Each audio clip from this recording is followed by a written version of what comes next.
Si tu es en première spé et que tu n'as pas compris le lien entre la dérivée d'une fonction et ses variations, reste ici, on reprend tout en quelques minutes. Alors, il faut savoir que c'est vraiment l'un des points les plus importants en première spé à comprendre.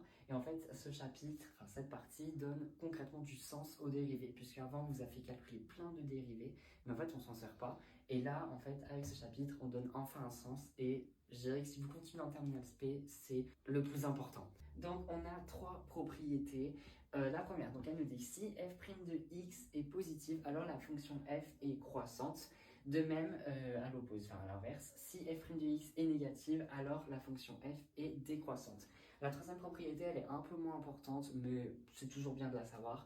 Si f' de x s'annule en changeant de signe, le en changeant de signe est extrêmement important, en x, alors f admet ce qu'on appelle un extrémum, toujours en ce même point que j'ai appelé x. C'est-à-dire que soit on a une cuve, soit on a une pointe. Donc le premier exemple, c'est f de x qui est égal à x au cube moins 2x carré moins 3x moins 4.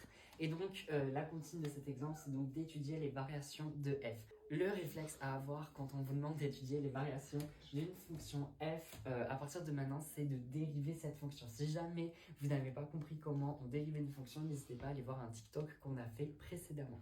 Donc, dans un premier temps, on va dériver cette fonction. Donc ça nous donne f' de x qui est égal donc, à 3x carré moins 4x moins 3. Et maintenant, on sait que si ça c'est positif, alors f est croissante. À l'inverse, si ça c'est négatif, f est décroissante. Donc en fait, il nous suffit d'étudier le signe de la dérivée.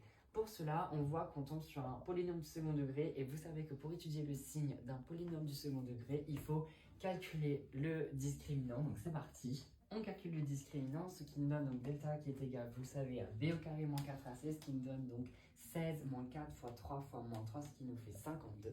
52, c'est positif. On a donc deux racines réelles. Les racines réelles qui sont les suivantes, x0 ou x1, x2, moi je fais x0, x1, ça dépend, qui est égal à moins b moins racine de delta sur 2a, et là moins b plus racine de delta sur 2a, ce qui nous donne donc 4 moins racine de 52 sur 6, et pour x1, 4 plus racine de 52 plus 6, et on simplifie tout ça, ou directement on tape à la calculatrice, ça nous donne donc 2 moins racine de 13 sur 3 pour x0 et pour x1, 2 plus racine de 13 sur 3.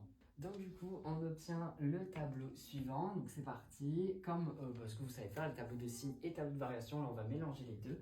Dans le tableau, on va venir mettre f' de x et après, forcément, on en déduit du signe de f' de x, les variations de f.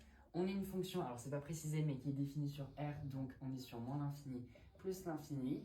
On sait qu'on va devoir mettre x0 et x1 puisque f' de x s'annule en x0 et en x1, donc ça me donne x0, x1. Alors oui, vous pouvez totalement écrire ça et pas réécrire cette chose affreuse, c'est beaucoup plus joli et plus agréable dans un tableau. Hop, on va dessiner la ligne. Et donc, on sait que ça s'annule en x0 et ça s'annule en x1. Plus, ou moins, plus, moins, ça, on le voit avec le signe de a. Bon, malheureusement, j'ai effacé la fonction dérivée, mais le a était égal à 3, et donc 3, c'est positif. Donc, on sait que ça va donner plus, moins, plus. Et donc, c'est là où on applique les formules. On sait que dans un premier temps, la fonction, donc, elle est croissante. Ensuite, comme la dérivée est négative, elle est décroissante. Et comme la dérivée est ensuite positive, alors elle est croissante. Ici et là, pour l'instant, on ne sait pas calculer les limites. Ça, vous verrez ça en terminale spé. Et ici, on peut donc calculer f de x0 et f de x1. Donc, f de x0, c'est environ égal, j'ai pas la valeur exacte, à moins 3,12. Et f de x1, c'est environ égal à moins 10,06. Donc, on peut reporter les valeurs dans notre tableau de variation. Et voilà, on a donc les variations de f. Le deuxième exemple, on nous donne la fonction f de x qui est égale à 3x moins 4 sur 4x moins 2. On nous donne, j'y ai pensé cette fois-ci, l'intervalle de définition, c'est r privé de 1,5 et on le voit bien puisque si x égale 1,5, on va obtenir un truc sur 0 et ça c'est interdit.